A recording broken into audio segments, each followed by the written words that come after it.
Halo Jebret Tim, ketemu lagi sama Bang Bes di Indep Bola dan hari ini sesuai dengan request kalian, kita akan bahas taktik Tim Nasional Indonesia di AFF Suzuki Cup kemarin. Tidak bisa kita rangkum jadi satu bagaimana bermain Tim Nasional Indonesia karena mereka bermain berbeda-beda setiap pertandingan dengan approach yang berbeda-beda. Pelatih Tim Nasional menggunakan taktikal yang adaptif, tergantung lawan bermain seperti apa dan hari ini khusus kita akan bahas game by game, bagaimana pendekatan pelatih Tim Nasional Indonesia terhadap pertandingan melalui Indep Bola. Oke, kita patut apresiasi juga prestasi Tim Nasional Indonesia di Piala AFF, di ajang AFF, karena tidak mudah untuk bisa mencapai partai final setelah berhasil menang melawan Malaysia, menahan Vietnam, dan juga berhasil lolos dari jebakan Singapura, dan berhasil juga bermain baik melawan Thailand di leg 2. Nah, bagaimana mereka bermain? Kita akan bahas secara mendalam di Indep Bola. Yuk, langsung aja.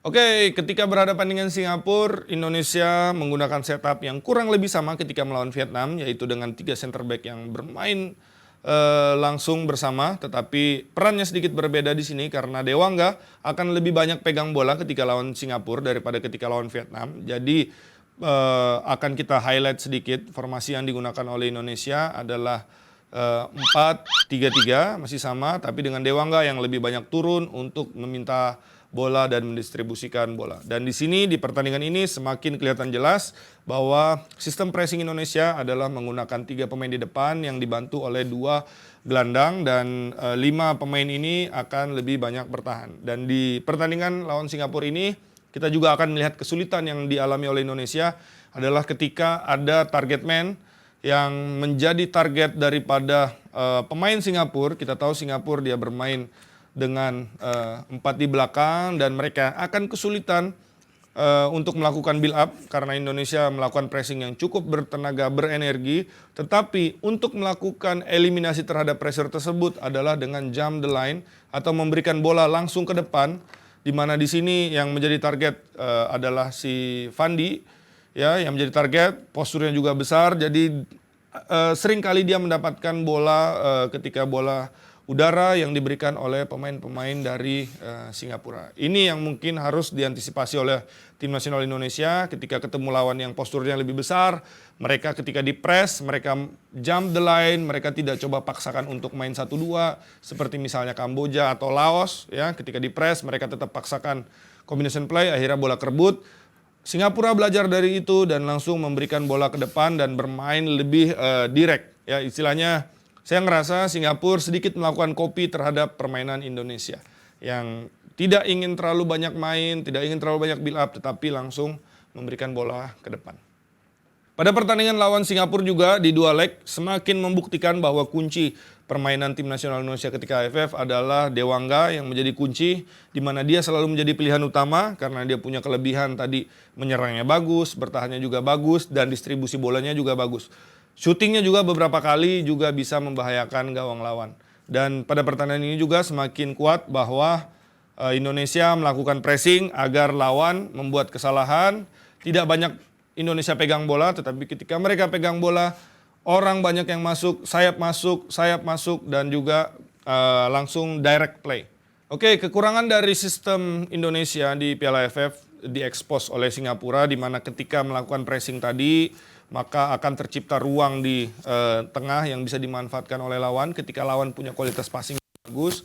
Jadi akan tercipta ruang antara lini yang cukup besar. Terus kedua juga ketika Indonesia berhasil regain possession, kadang-kadang masih terlalu terburu-buru, kadang-kadang terlalu ingin cepat berada di area lawan, akhirnya mungkin tidak terlalu banyak orang di atas dan permainan seperti ini akan menuntut banyak stamina dan banyak energi dan mungkin pada leg 1 agak sedikit kelelahan Indonesia dan pada leg 2 kelelahan juga masih terlihat, tetapi lawan sudah bermain dengan 9 pemain.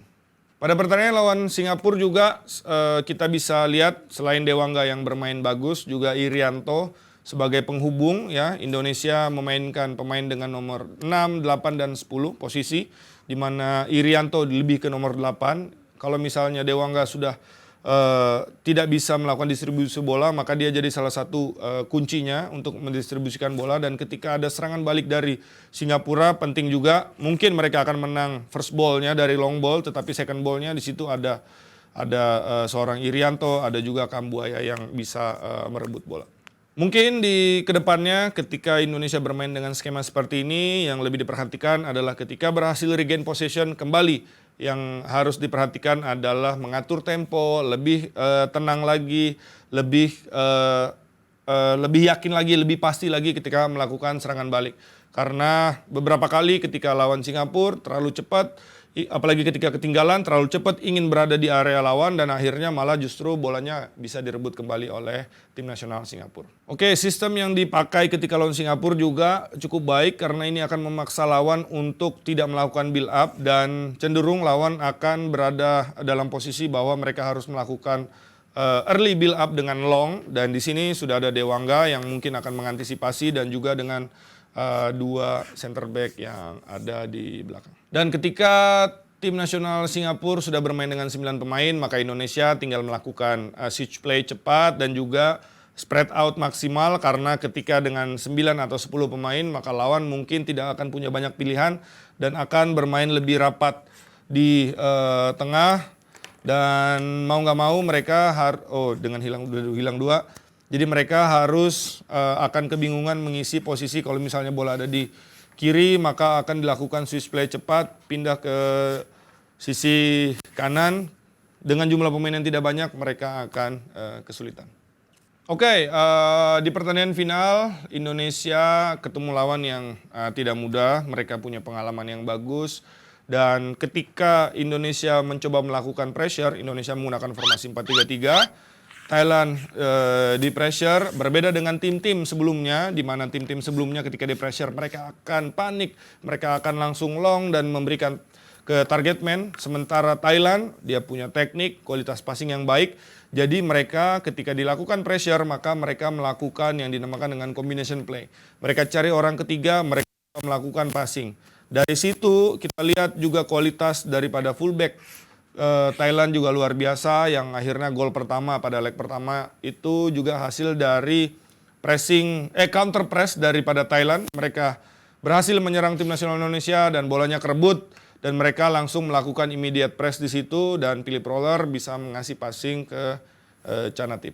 Pada pertandingan lawan Thailand sendiri mungkin di atas kertas Indonesia bermain dengan 4-4-2, tapi sebenarnya kita seperti melihat ada dua gelandang di sini supaya tidak bisa memberikan keleluasan pada seorang Canatip untuk bisa playmaking di situ.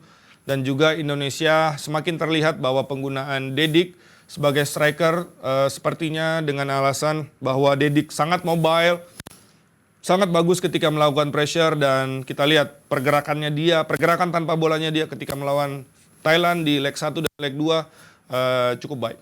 Dari sini juga kita bisa melihat bahwa sistem yang dimainkan oleh Indonesia akan mencapai limitnya ketika mungkin stamina sudah habis, ketika striker dan sayap melakukan pressing tetapi gelandangnya tidak ikut, maka di sini progres akan mudah dilakukan oleh pemain Thailand. Jadi kalau misalnya striker ingin komit untuk press, maka gelandang juga harus ikut naik. Dan yang terakhir adalah lini belakang juga harus ikut naik. Oke, dan memang Indonesia akhirnya harus mengakui keunggulan Thailand 4-0 dan seri di leg kedua.